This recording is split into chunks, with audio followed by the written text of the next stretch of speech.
Dieu existe-t-il ? Voilà une question qui interroge les hommes depuis des millénaires. Voltaire disait « L'univers m'embarrasse, et je ne peux imaginer que cette horloge existe et n'ait pas d'horloger ».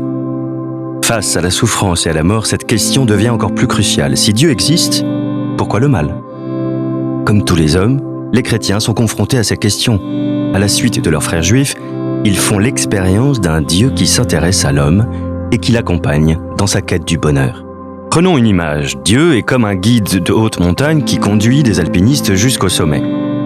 Celui qui veut gravir une montagne sait qu'il doit s'encorder, accrocher ses mousquetons, avoir un bon équipement, entretenir une bonne condition physique.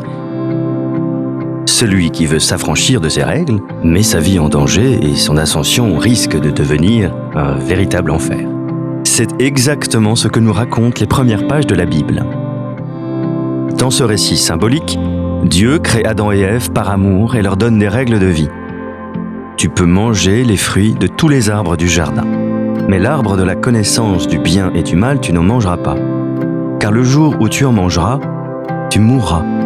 Cette parole n'est pas une punition, mais une mise en garde contre ce qui pourrait causer leur malheur. Dieu, en effet, donne aux hommes tout ce dont ils ont besoin pour vivre et être heureux. Une seule chose est défendue, se mettre à la place de Dieu. Mais Adam et Ève n'ont pas cru que ces règles étaient une question de vie ou de mort. Ils ont voulu vivre en se passant de Dieu, en se coupant de la source de la vie. Les conséquences de ce premier refus de Dieu ont été terribles. Jalousie, moquerie, mensonge, trahison, concupiscence, division, meurtre, pillage, guerre, esclavage. Le mal a entraîné le mal et la mort. Tous les hommes sont devenus à la fois victimes, mais aussi, chacun à sa mesure, complices de ce mal. Ce mal commis par l'homme, la Bible l'appelle le péché. Il crée une distance infranchissable entre l'homme et Dieu. Il divise les hommes entre eux et fracture l'être humain à l'intérieur de lui-même. Nous en faisons tous la douloureuse expérience. Si nous nous examinons avec sincérité, nous devons reconnaître que souvent nous ne faisons pas le bien que nous voulons et que nous commettons le mal que nous ne voudrions pas faire. L'homme abîmé par le péché ne peut s'en sortir par lui-même. Il est comme un alpiniste blessé au fond d'une crevasse. Et c'est là que Dieu intervient. Dans cette situation qui semblait sans issue, il lance un plan de sauvetage incroyable en l'envoyant son Fils Jésus sur terre. Parce qu'il nous aime, Dieu s'abaisse et se fait homme. Il partage notre existence humaine avec ses joies et ses souffrances. Mais il fait plus encore.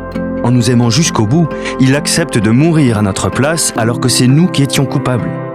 Sur la croix, Jésus donne sa vie librement et s'unit à chaque homme pour le sauver personnellement. Chacun peut dire « Il m'a aimé, il s'est livré pour moi ». 3 jours après, Jésus ressuscite. Dieu, le Père, rend la vie à son Fils. La mort n'a plus de prise sur lui. Cette victoire de la vie est le signe que son sacrifice a été efficace, que son amour envers nous a été le plus fort. Nos péchés sont pardonnés et nous avons accès à la vie éternelle. Jésus a percé une brèche définitive dans le mur de la mort et a comblé l'abîme qui nous séparait de Dieu. Une nouvelle voie est ouverte pour ceux qui croient en lui. Si nous décidons de suivre Jésus dans sa mort et sa résurrection en recevant le baptême, si nous reconnaissons nos fautes et demandons pardon, si nous choisissons la vie avec lui, alors plus aucune crevasse ne restera infranchissable. Dieu pardonne tout, absolument tout. Personne n'est exclu du pardon de Dieu. Nous sommes tous pécheurs, mais nous pouvons tous être pardonnés. Si nous le voulons, nous pouvons recevoir son esprit et aimer comme Dieu nous a aimés. Notre vie peut changer. Nous pourrons toujours compter sur Dieu, car il veut nous conduire dès à présent jusqu'au sommet, le bonheur et la joie éternelle.